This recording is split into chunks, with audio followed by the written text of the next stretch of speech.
Romans chapter 1, verse 14 says, so this is Paul saying this: I am under obligation both to Greeks and to barbarians, both to the wise and to the foolish. Now, this is very interesting because I moved past this verse, and I, I couldn't let go of this, because this means that you can't only cater to the wise. So this might mean that, if you are willing to share more with people who agree with you, okay, then it is an absolute joy to do that.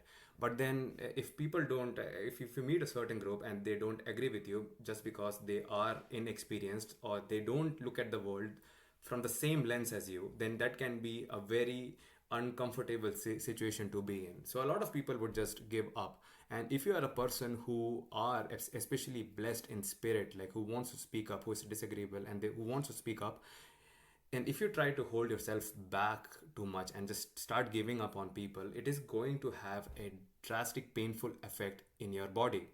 That's physically and mentally that's going to happen.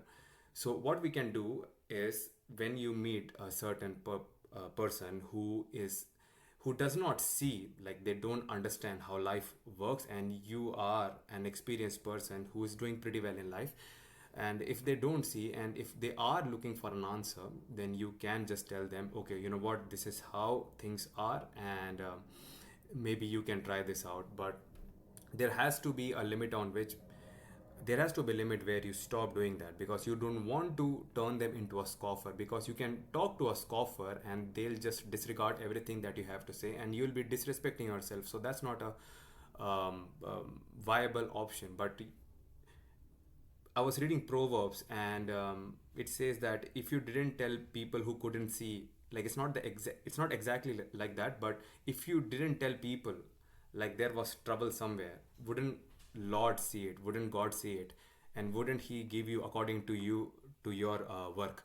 So there is a very thin line where you say things to people and they don't accept it, and at a certain point you just have to walk away to um, avoid any kind of conflict, physical or verbal.